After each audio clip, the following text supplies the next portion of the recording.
여러분, 어, 요즘은 참 여러 가지로 걱정이 많으시죠?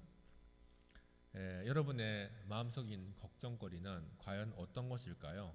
이 코로나 사태 안에서 감염을 걱정하는 마음은 매일매일 끊이지 않습니다. 그리고 코로나로 인해서 영향을 받은 사업이나 또 이제 자기 직장 일이라든가 이런 것들이 앞으로 어떻게 되어갈까 하고 어, 걱정하고 있는 사람들이 대단히 많습니다.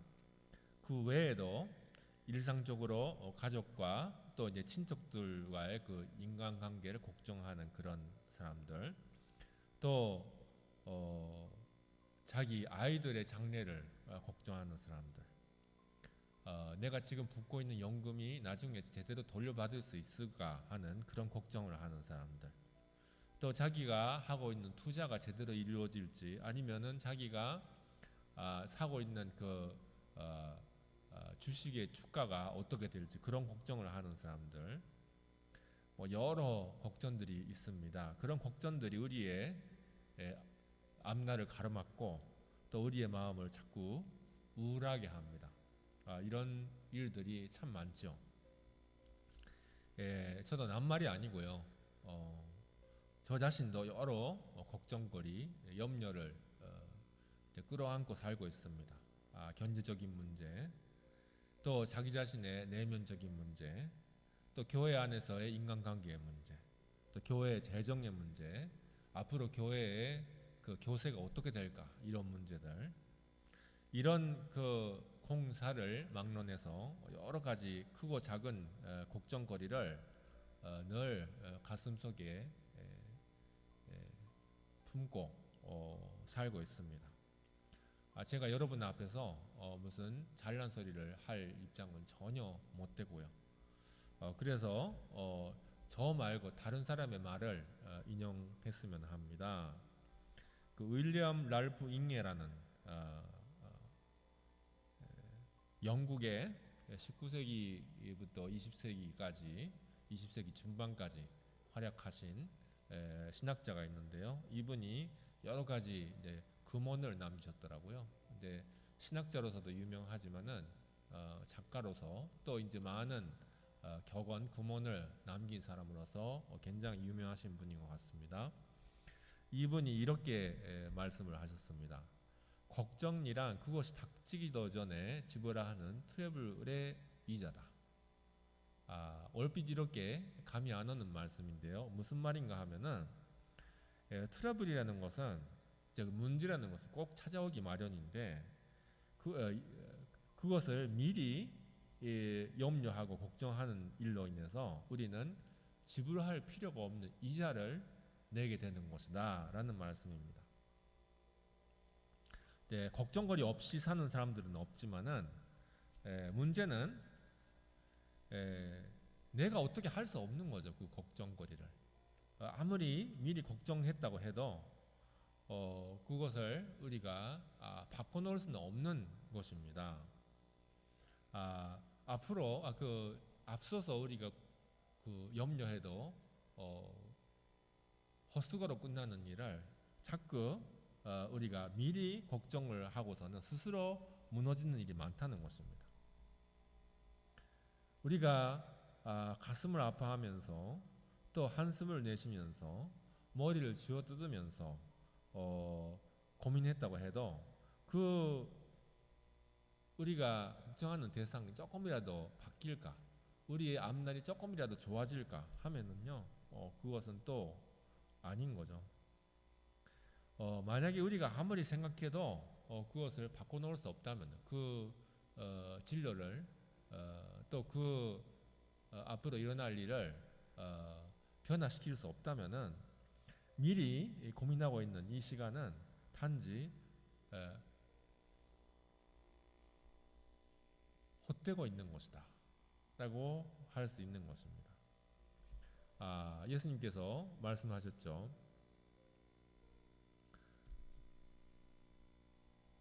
그러므로 내일 일을 위하여 염려하지 말라.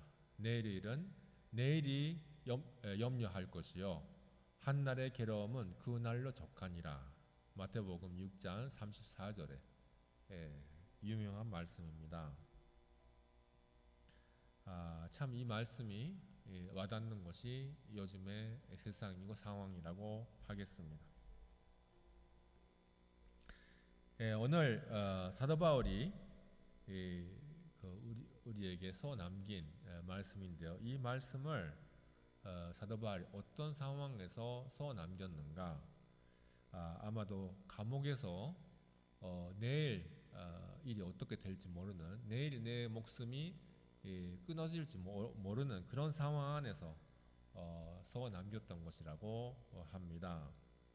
이 말씀 중에서 사도 바울이 우리에게 이제 한 그 말씀을 우리가 요약한다면은 기뻐하라, 염려하지 말라, 감사하라, 기도를 아뢰라. 그리하면 모든 지각에 뛰어난 하나님의 평강이 우리 마음과 생각을 지키시리라. 이렇게 짤막하게 요약할 수 있습니다. 어떠한 역경 안에서도 여태까지 나를 지켜주신 하나님의 그 손길, 그리고 내 자신의 발걸음을 돌아본다면은 거기에는 꼭 기뻐할 일들이 있고요. 그리고 기뻐할 만한 일을 우리가 발견하면은 일단 염려를 멈추고 감사의 기도를 아뢰라는 것입니다. 아무것도 기뻐할 일이 없는 그런 요소가 없는 그런 감옥 속에서의 감금 생활 안에서 바울은 기쁨에 대해서 이야기하고 있습니다. 그래서 저는 더 설득력이 있다고 생각하는데요. 우리가 기도를 시작할 때 먼저 보통은 감사의 말씀부터 하나님께 아뢰입니다. 그것은 기독교의 기도의 정통인데요. 아마 오늘의 바울의 말씀이 바탕이 되지 않았을까, 시발이 되지 않았을까, 그런 생각을 합니다. 그런데 우리가 정말로 처음에 드리는 감사의 말씀에 진심 어린 그런 마음이 들어가 있을까요? 우리가 말로 하는 입으로 말하는 그 감사의 대목을 정말로 우리가 기뻐하고 있을까요? 그냥 말로만 하는 것이 아닐까요? 먼저 우리가 기뻐할 대목을 찾아서 그거에 대해서 진심으로 감사를 드리는 것이 우리가 염려나 걱정에서 해방되는 첫 발걸음이라고 하는 거죠. 우리가 기뻐할 일을 찾아서 그것을 감사하게 되었다면은 우리는 무엇인가를 발견하게 됩니다. 무엇을 발견하는가? 여태까지 인생도 어떻게든 잘 해왔다. 미리 걱정하고 또 미리 고민도 했지만 때로는 절대절명의 위기를 만났다고 생각했지만 그때마다 어떻게 잘 넘길 수가 있었다. 그것은 우리가 바라기도 전에 미리 우리에게 필요한 것을 아시는 하나님께서 인도하셨기 때문에 가능했던 일이다 라는 것입니다. 우리는 눈앞의 일에 자꾸 영향을 받고요.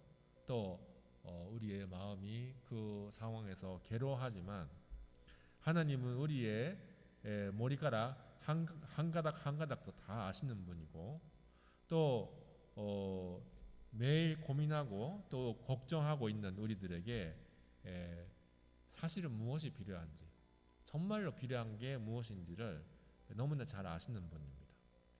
그래서 하나님께서 우리의 인생을 잘 여태까지 인도해 주셨고요. 우리가 이 자리에 앉아 있는데요. 네, 하나님께서 인도하신 우리의 삶을 돌아보면 정말 지난 일주일 동안만 해도 아니면은 어제만 해도 정말 우리가 찾으려고 하면 얼마든지 하나님의 도우심, 하나님의 손길을 찾을 수가 있는 것입니다. 그리고 나서 간구하라는 거죠. 그리고 나서 간구하라는 것입니다. 우리가 구할 것을 간절히 간절한 마음과 감사한 마음으로 하나님께 아뢰라는 것입니다. 먼저 기뻐해야 하고요. 먼저 감사가 드려져야 합니다. 그리고 나서 우리가 필요한 것들을 하나님께 아뢰는 그런 순서가 되어야 합니다.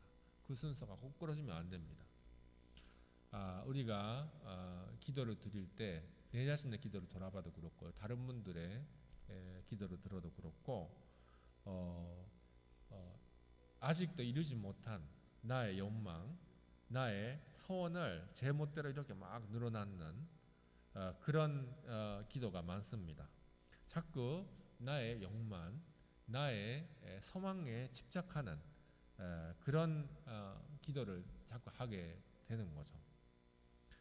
만약에 우리가 그런 기도에 치우친다면은 우리 삶 안에서 실제로 지금 역사하고 계신 하나님의 손길을 보기가 점점 힘들어집니다. 이미 하나님께서 나에게 많은 은혜를 주셨고 또 하나님께서 주신 은혜의 실적을 우리가 많이 경험해 왔습니다. 그 은혜에 먼저 감사하라는 거죠. 나에게 있어서 하나님의 은혜가 지금까지 얼마나 컸는지 그것을 자각하라는 것입니다. 하나님의 은혜가 얼마나 나를 도우셨는지 그것을 우리가 돌아본다면, 그 실적을 돌아본다면 그거에 대한 신용이 생기고 신뢰가 생깁니다. 하나님께서 우리에게 이루어 주신 것들의 일들을 우리의 삶에서 성취해 주신 것들을 재발견하고 그것에 정말 감사를 우리가 드릴 수 있다면 하나님에 대한 진정한 신뢰가 생긴다는 거죠. 우리가 나의 걱정 때문에 안절부절하고 또 우왕좌왕하는 것은 지금까지 나를 인도해 주신, 또 앞으로도 나를 인도해 주실 하나님에 대한 신뢰를 잃어가고 있기 때문에 그런 것입니다. 그것은 불신앙의 증거라고 하겠습니다.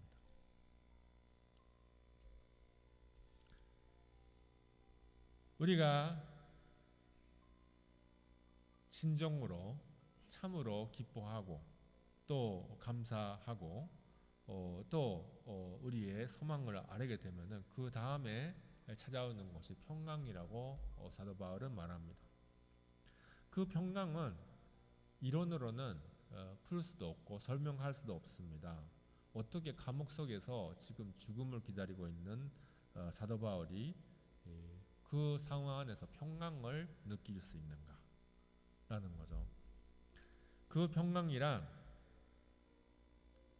하나님께서 모든 것을 알고 계시고 하나님께서 모든 것을 그 뜻을 따라서 이루신다. 그러니 모든 것을 선량하게 적게 풀어주시는 하나님께 다 맡기자 라는 그런 절대적인 신뢰감이 있을 때 처음으로 우리의 마음에 찾아와서 우리의 몸과 마음을 이렇게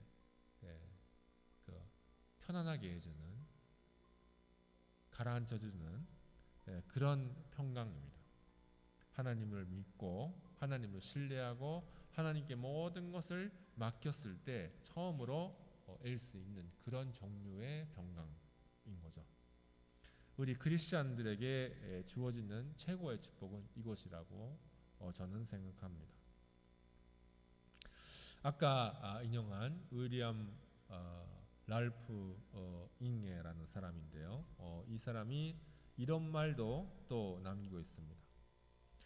가장 행복한 사람들은 행복하니까 행복할 뿐 행복하기 위한 다른 특별한 이유를 가지고 있지 않은 듯하다. 이것도 영어 번역이라서 조금 이제 알기가 파악하기가 조금 어려운데요. 무엇이 있으니 행복하다, 이것이 없으니 불행하다 라는 것은 사실은 아니고요. 그 행복에는 이유가 없다는 것입니다. 조건이 없다는 것입니다. 그 사람이 행복하면 행복한 거지. 그 다른 이제 뭐 공통된 필수 조건 같은 것이 없는 듯하다라는 그런 이야기입니다. 그런 그 행복하니까 행복하다라는 그런 그 행복은 하나님을 신뢰하면서 온다고 하겠습니다. 하나님은 결코 우리에게 나쁜 일을 안 주시고 지금 상황이 안 좋더라도 그것은 내일 우리에게 선한 일을 준비하시기 위한 준비 단계일 것이다. 그러니까 걱정하지 말자. 그런 신뢰가 있으면은 우리는 언제든지 평안하고 평강할 수가 있습니다. 예를 들면은 지금 수십억의 자산을 가지고 있다 할지라도 또 사람들이 굉장히 부러워하는 그런 지위나 권력을 가지고 있다 할지라도 그 사람들이 행복한가? 내가 지금 가지고 있는 것을 놓지 않으려고 열심히 애를 쓰고 또 고민하고 그것을 어떻게 물려줄까? 어떻게 끝까지 지킬까? 그런 걱정을 하는 사람들이 태산입니다. 그런 사람들이 정말 행복하다고 할 수 있을까요? 내일 먹을 것이 없고 또 오늘 밤 잘 곳이 없어도 괜찮다. 여태까지가 그랬던 것처럼 이번에도 하나님께서 어떻게 해주실 것이다 라는 그런 강한 확신이 있는 사람을 어떻게 우리가 그 처지가 너무 안쓰럽다고 해가지고 참 저 사람은 불행하다 라고 단정 지을 수가 있는 것일까요? 행복의 비결이라는 것은 우리 바깥에 있는 것이 아니고 우리 안에 있다고 할 수가 있을 것입니다. 아까 말씀드린 것처럼 염려라는 것은 지불할 필요가 없는 이자입니다. 우리가 아무리 심각하게 염려했다고 해도 우리는 우리의 운명을 1mm조차도 바꿀 수가 없습니다. 우리가 할 수 있는 일은 오로지 하나님께 감사하며 기도하며 맡기는 일뿐입니다. 모든 것을 맡겨버림으로써 처음으로 얻을 수 있는 평강을 나날이 맛보면서 행복한 하루하루를 살아가는 우리 한 사람 한 사람 되기를 원합니다. 기도하겠습니다.